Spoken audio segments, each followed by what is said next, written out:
O programa Você Pode Ser Feliz está de volta, dia de Santa Paulina. Vamos pedir a sua intercessão para todos nós e as nossas famílias nesta quinta-feira. Estamos acolhendo dois convidados que estão meditando comigo o tema, a perseverança nas tribulações, nos sofrimentos, nas tempestades da vida. O Dr. Reginaldo Aguiar e o educador Marcos, também que está aqui conosco, que tem um testemunho para continuar nos dando. Marcos, eu falava... E o pessoal ficou atento ali, tomou uma água, um café e já voltou diante da televisão, a importância da fé. Uma vez eu ouvi uma história, vou partilhar com vocês brevemente, com você de todo o Brasil. É uma história que eu li, achei muito interessante. O avô e o netinho num sítio, e esse avô plantando árvores. Então ele plantou umas 10, 20 árvores no sítio, e o netinho ajudou ele a plantar as árvores. E aí, uma vez, 2 vezes por semana, aquele velhinho pegava o regador e o netinho acompanhando, e ele molhava aquelas árvores, 1, 2 vezes por semana e pouca água ainda. E aí o netinho indagou o avô: mas vovô, o senhor está deixando as árvores passarem sede? Além de o senhor jogar água só 2 vezes por semana, ainda põe pouquinha água, vovô. O senhor está sendo muito mal com as coitadinhas das árvores. Aí o vovô falou: não, eu coloco um pouco de água que é suficiente para elas não morrerem, mas eu não posso colocar muita água, senão elas se acostumam, senão elas vão ficar folgadas e não vão desenvolver as raízes. Se eu jogar água a todo instante, elas crescerão muito, mas as raízes serão superficiais, não aprenderão a buscar água lá no fundo da terra. Então, meu netinho querido, pouquinha água, para que elas possam, com sede, procurar água lá no fundo da terra. Aí elas ficarão com galhos enormes e um tronco enorme, mas com raízes profundas. Eu achei essa história tão interessante, a questão das dificuldades, das barreiras, dos desertos. A gente não tem tudo de mão beijada a todo instante. O sofrimento também ele nos faz crescer em raízes, nas profundezas da nossa alma.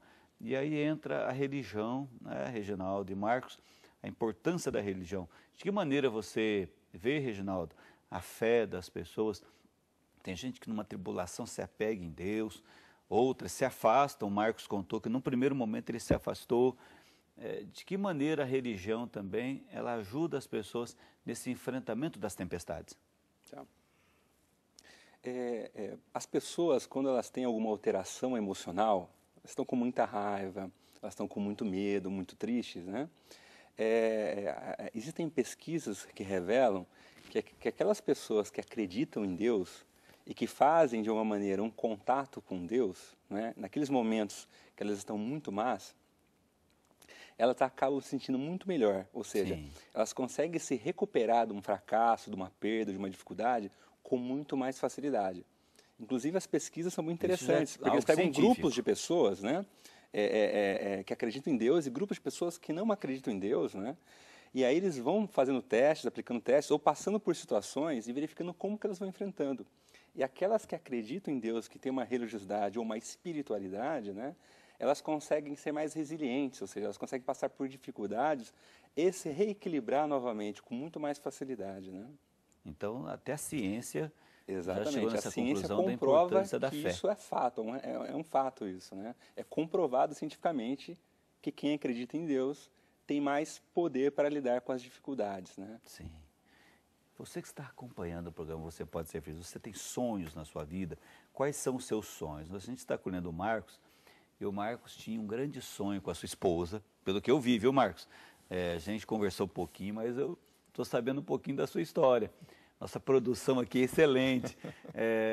Você tinha um grande sonho com a sua esposa, que era ter um bebê, ser papai e a sua esposa ser mamãe. E você vai contar, né? Parece que houve algum problema, não podia.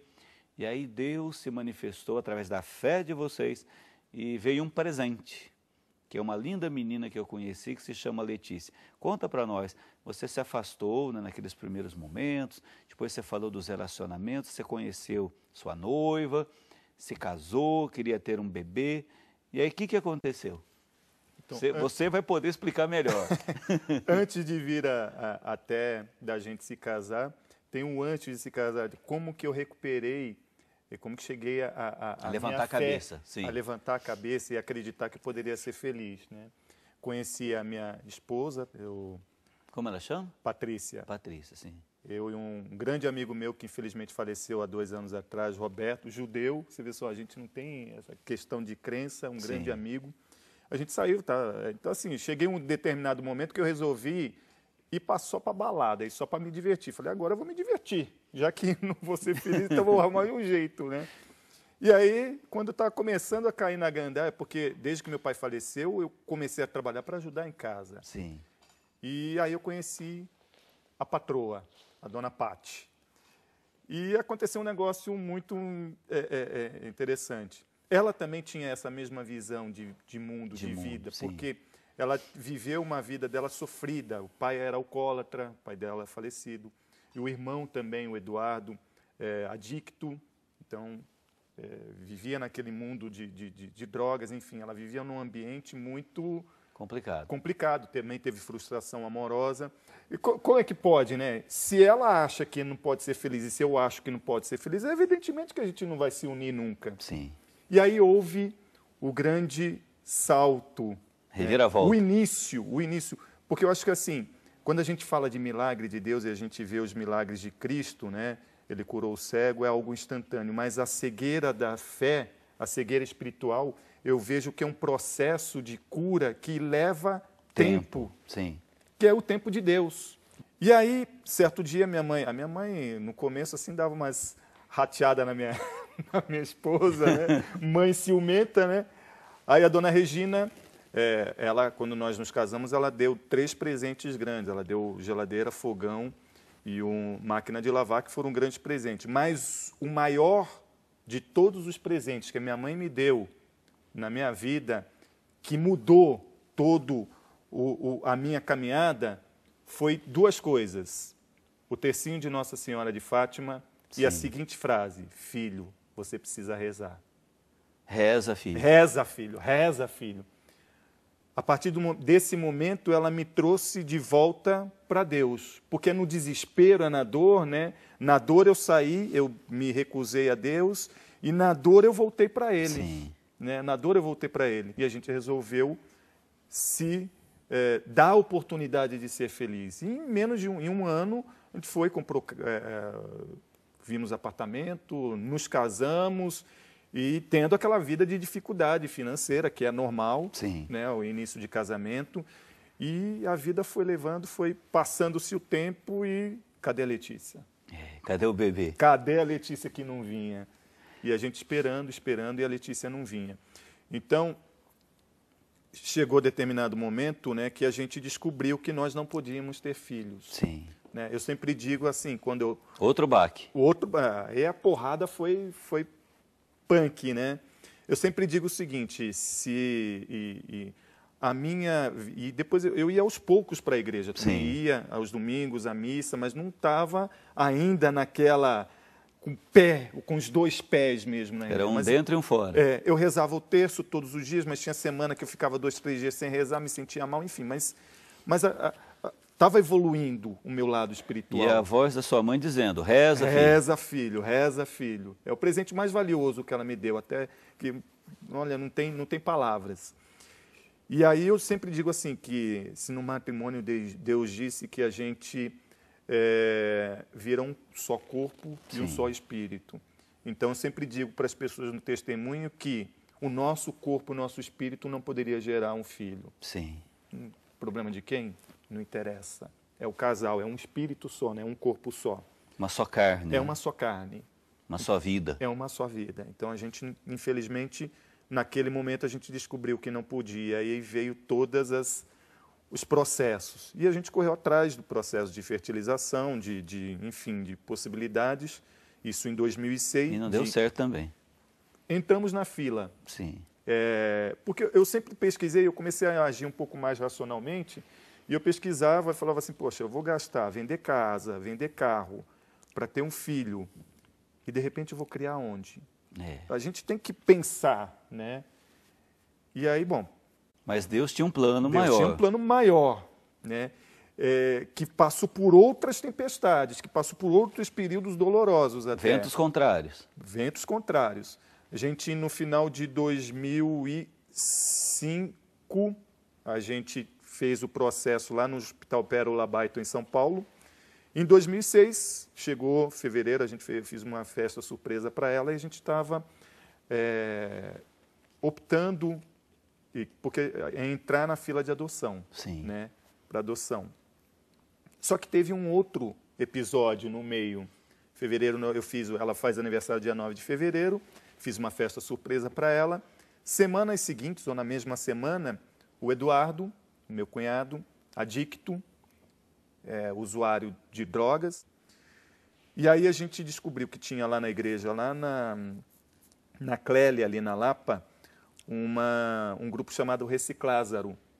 E eles tinham um local, né, uma chácara, lá em num lugar longe pra caramba.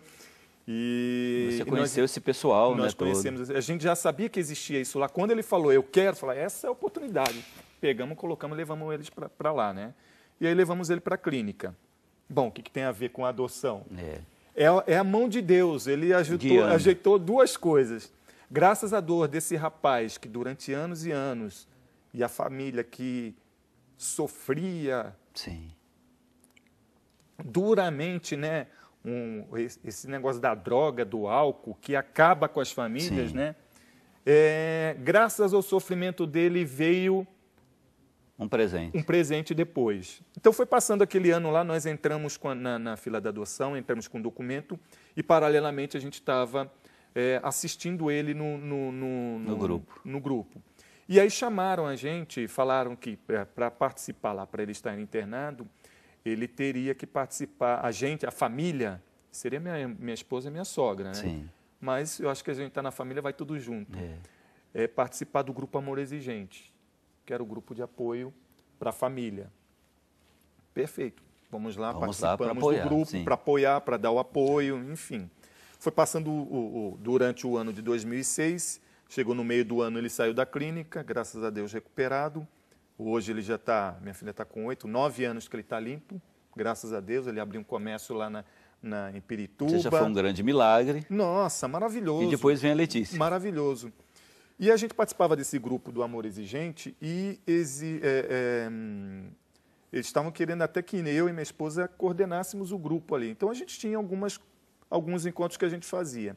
E a gente estava passando por esse processo e teve no percalço, nos caminhos, algumas situações de, né, e a gente evitava falar muito para as pessoas, porque falava para parecia que vinha um monte de gente querer, gente grávida, querer dar filho, enfim, era uma coisa meio que de louco.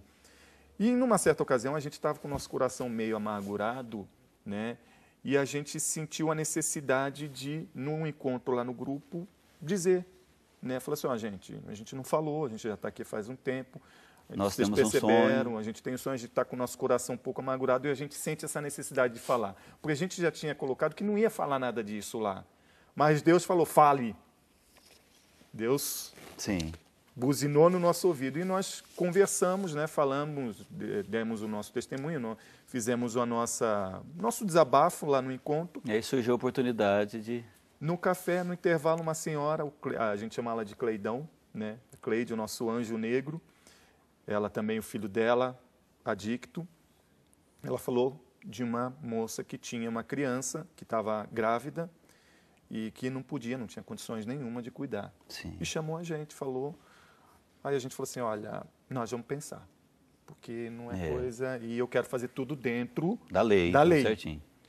Nós vamos pensar. Aí nós fomos num lugar, passamos aquele final de semana lá, e tinha um coordenador lá que ele falava uma frase lá para todo mundo.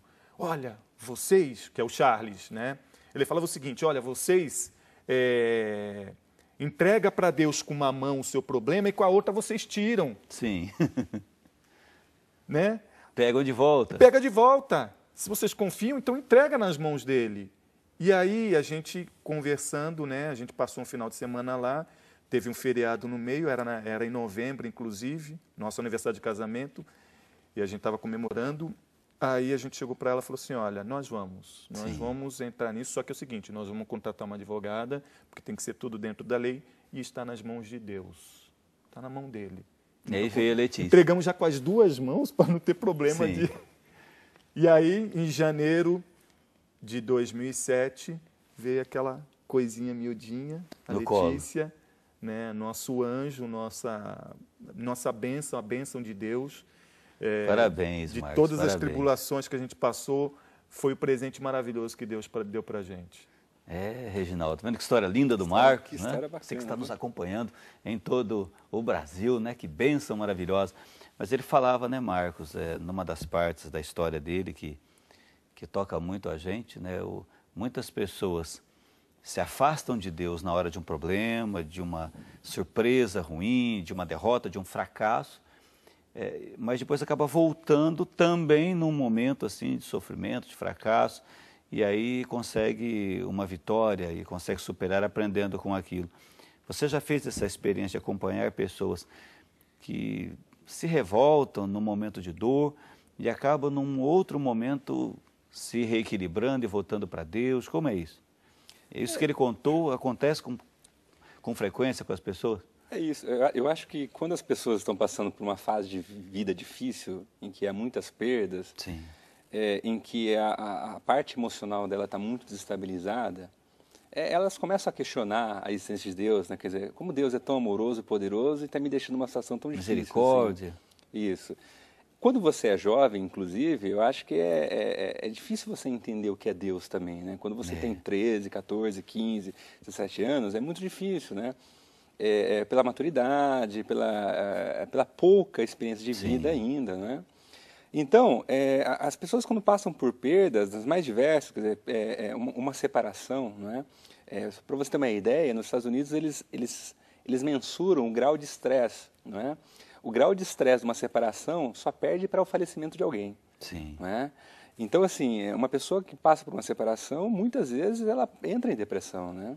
E aí é a hora que ela fica perdida, bastante perdida, viu, padre?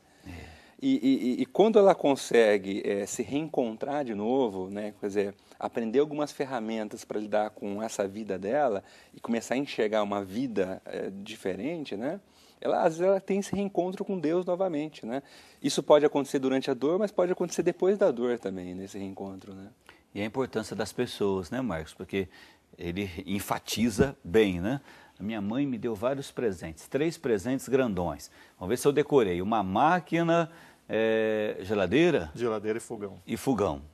Me deu 3 presentes de casamento, mas o maior presente foi um tercinho de Nossa Senhora de Fátima. E a frase, filho, você precisa rezar. Reza, filho. Reza, filho. Então, nas horas difíceis, Reginaldo, a gente também ouvir as pessoas, porque ele ouviu lá dentro, né? Não é só escutou aqui. Essa frase da mãe gravou lá dentro, né, da alma dele, do coração do Marcos, e foi muito forte isso. Também nas horas difíceis é importante a gente ouvir os amigos, procurar ajuda, o padre, o psicólogo, o pessoal da comunidade, os grupos de apoio, como ele levou o cunhado dele, ouvir a voz das pessoas, de Deus nas pessoas, ajuda também. Exatamente. A gente observa muito, Padre Reinaldo, que o suporte social ele é muito importante para a gente passar por qualquer perda e dificuldade na vida. Quer dizer, pessoas que têm uma rede social, por exemplo, alguns amigos não tão íntimos, alguns amigos íntimos, uma família mais próxima, afetiva, né? Essa pessoa, ela consegue passar por uma depressão, uma dificuldade. Tem onde se agarrar, né? E ela tem onde se agarrar, então ela consegue sair desse buraco mais facilmente, né? Então essa rede de suporte social, ela é muito importante mesmo. Existem casos que a gente tem que falar abertamente em que não se há esse suporte da família. Às vezes uma família desestruturada, você está sofrendo, mas você não tem a quem pedir ajuda ali, não é? É nessa hora que às vezes um amigo pode te ajudar, não é? Uma outra pessoa externa pode dar um suporte para você. E aí você, como você disse mesmo, padre, você tem que estar com os olhos abertos, você tem que estar com a orelha aberta. Senão a pessoa falar, você não vai captar. Exatamente, para tentar sentir esse suporte, para poder ser ajudado mesmo. Que benção. Olha, nós acolhemos hoje no Você Pode Ser Feliz o doutor Reginaldo, o Marcos, que é educador e deu o seu testemunho. Eu quero agradecer muito o carinho deles, que ouviu o nosso convite, aceitou o nosso convite para nos ajudar na reflexão desse tema, especialmente porque hoje é dia de Santa Paulina. Mesmo que venham ventos contrários, persevere, fique firme. Marcos, obrigado, parabéns pela Letícia que eu conheci, pela sua esposa. E queria que você desse aí uma palavrinha final para quem está em casa, olhando ali para a câmera, especialmente para quem andava como você, nas ruas, cabisbaixo, triste, né? Tá mostrando a Letícia agora, né? O rostinho dela, que sorriso lindo. Dá um tchauzinho aí, Letícia. Olha que maravilha, um beijão para você, Letícia. Para as pessoas que estão assim tristes, você com esse sorriso olhando para a Letícia, para sua esposa, olhando ali para a câmera, o que você diria para as pessoas para você finalizar sua presença aqui conosco, Marcos? Obrigado. Obrigado, eu que agradeço aí o convite. Eu acho que a gente tem que pensar, nos momentos de adversidade, tem 3 coisas que a gente tem que ter em mente: a oração, se agarrar a Deus, né? Entregar, a segunda coisa é entregar realmente para Deus, 2 mãos, nas mãos de Deus, e não tirar, porque aí é a confiança que a gente tem nele. E o terceiro é aquilo que Cristo disse ao paralítico, né? Levanta e anda. Porque perseverar é justamente você sair da inércia e buscar aquilo que você deseja, consciente e ciente de que você vai conquistar, porque você entregou nas mãos de Deus e Ele vai fazer isso acontecer na tua vida. Foi assim que Ele trouxe a minha filha, e muitas outras coisas que já passaram depois, eu entreguei na mão de Deus, eu orei e eu levantei e fui em busca daquilo que eu desejava e daquilo que eu desejo, e eu sempre vou atrás disso. Que bênção, Marcos. Um abraço para Indaiatuba. Qual é a paróquia que você participa lá mesmo, Marcos? Nossa Senhora da Candelária, o padre é o Marcelo Previatelli. Padre Marcelo, obrigado aí, porque ele veio aqui nos ajudar hoje. Reginaldo, obrigado também por sua presença, fiquei feliz de revê-lo. Você sempre está aqui nos ajudando, sempre solícito. Isso é muito bom, né? Porque você, como psicólogo, tem esse olhar também da ciência, da experiência, e nos ajuda muito aqui na reflexão dos temas. Obrigado pelo seu carinho, disponibilidade. E hoje é dia de Santa Paulina, hoje é feriado aqui no estado de São Paulo. Mas uma palavrinha para quem está em casa, obrigado. Uma mensagem de esperança para quem está nos acompanhando. Deus abençoe você, Reginaldo. O que eu poderia dizer, assim, para aquelas pessoas que estão passando por sofrimento ou dificuldade, né? É que às vezes a gente tem um botão dentro da gente que é o botão do guerreiro, não é? Que é aquele botão que faz acreditar na esperança, que faz acreditar na luz no final do túnel, né? Todo mundo tem esse botão. É só encontrar ele e ativar ele para poder superar as batalhas da vida. Porque a vida é uma grande guerra. Sim. Só que tem várias batalhas ao decorrer desse percurso aí. Então vai apertando esse botão, vai tentando superar cada obstáculo, porque isso vai criando músculo mental, você vai ficando forte, vai criando músculo emocional, para você cada vez ficar mais forte com a vida e poder, às vezes, ser um exemplo, um modelo para outras pessoas, né? De que passar por uma tempestade todo mundo vai passar, né? E aí no final todo mundo pode ser mais feliz, Sim. pode ter qualidade de vida e tudo mais, né? Obrigado, Marcos, obrigado, Reginaldo. A você que nos acompanha, não saia daí, eu volto já já para continuarmos a meditação da palavra, mas eu vou estar diante de Jesus, vivo na Eucaristia, para levar os pedidos de oração e entregar você e a sua família no coração de Jesus, na capela da adoração, aqui na nossa casa, a Associação do Senhor Jesus. E eu volto depois para pensar no tema com você, a perseverança nas tribulações. Vamos juntos para a Capela do Santíssimo agora e eu volto já já.